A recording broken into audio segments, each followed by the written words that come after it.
Hi అండి, నమస్తే అందరికీ.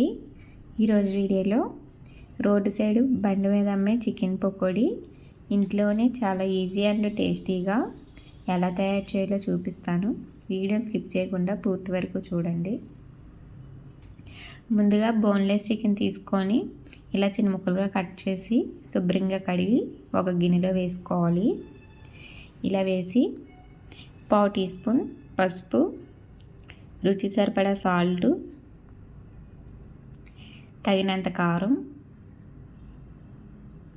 1/2 teaspoon garam masala, 1/2 teaspoon జీలకర్ర ధనియాల పొడి,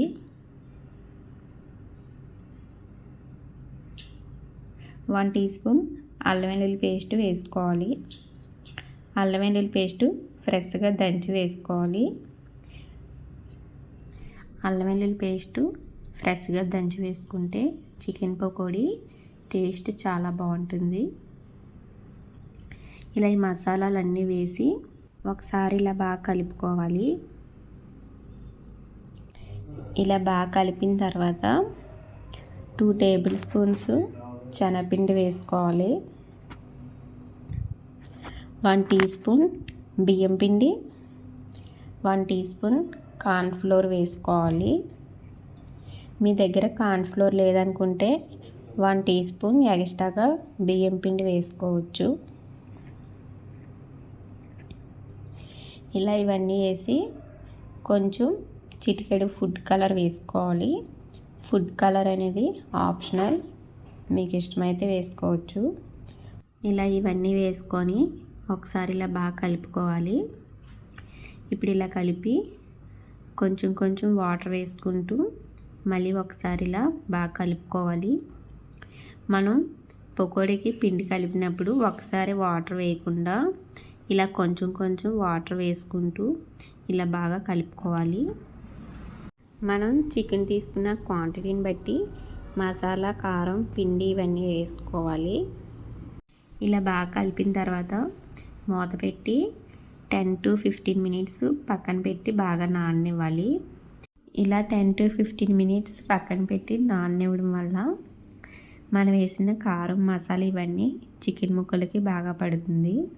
అప్పుడు చికెన్ పకోడీ టేస్ట్ అనేది చాలా బాగా వస్తుంది. మీకు 10 to 15 మినిట్స్ నానబెట్టి అంత టైం లేదనుకుంటే కనీసం 5 మినిట్స్ అయినా సరే ఫ్రిడ్జ్లో పెట్టుకొని పకోడీ వేసుకున్న చాలా బాగుంటుంది.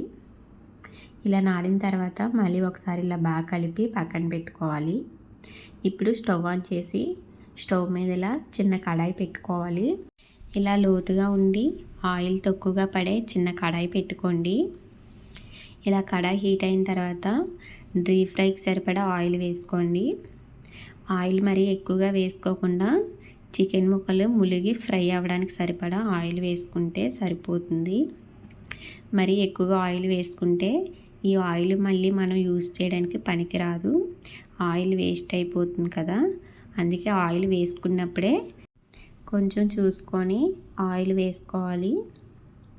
ఇలా ఆయిల్ వేసి బాగా హీట్ అయిన తర్వాత ముందుగా మసాలా కలిపి పెట్టిన చికెన్ని ఇలా పకోడీలాగా వేసుకోవాలి.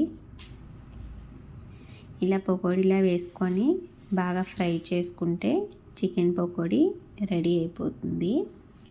ఇలా ఈ ప్రాసెస్లో చికెన్ పకోడీ చేశారంటే ఆయిల్ పీల్చకుండా చాలా క్రిస్పీగా, టేస్టీగా చాలా బాగా వస్తుంది. ఒకసారి తప్పకుండా మీరు ట్రై చేయండి. టేస్ట్ అయితే చాలా బాగుంది.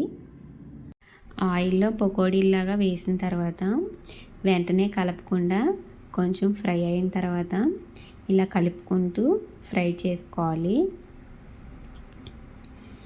ఇలా మధ్య మధ్యలో కలుపుకుంటూ ఫ్రై చేసుకుంటే చికెన్ పకోడీ బాగా ఫ్రై అవుతుంది.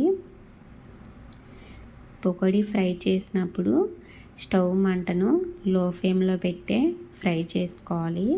హై ఫ్లేమ్లో పెడితే చికెన్ పకోడీ మాడిపోయి చికెన్ లోపల పచ్చిగా ఉంటుంది. అందుకే మంటను లో ఫ్లేమ్లో పెట్టి చికెన్ పకోడీ ఇలా బాగా ఫ్రై చేసుకోవాలి. ఇలా బాగా బ్రౌన్ కలర్ వచ్చేంత వరకు ఫ్రై చేసుకుంటే చికెన్ పకోడీ కరకరలాడుతూ చాలా టేస్టీగా బాగుంటుంది. ఇలా బాగా ఫ్రై అయిన తర్వాత ఇలా తీసుకొని ఒక ప్లేట్లో వేసుకోవాలి. ఇలా ప్లేట్లో వేసిన తర్వాత మళ్ళీ సేమ్ అదే ఆయిల్లో మిగతా మిశ్రమాన్ని కూడా పకోడీలాగా ఇలా వేసుకుంటే సరిపోతుంది. ఇక్కడ చూసారు కదా ఆయిల్ కలర్ చేంజ్ ఎలా అయిందో, అందుకే పకోడీకి ఆయిల్ కొంచెం తక్కువగా వేసుకోవాలి. మరీ ఎక్కువగా వేసుకుంటే ఆయిల్ మళ్ళీ మనం యూస్ చేయడానికి బాగోదు. చికెన్ పకోడీకి కారం మసాలా ఇవన్నీ వేస్తాం కదా, ఆయిల్ అనేది కొంచెం కలర్ చేంజ్ అవుతుంది. ఇలా మిగతా మిశ్రమాన్ని కూడా ఇలా చిన్న చిన్న పకోడీలా వేసుకొని బాగా ఫ్రై చేసుకొని తీసుకుంటే పకోడీ రెడీ అయిపోతుంది.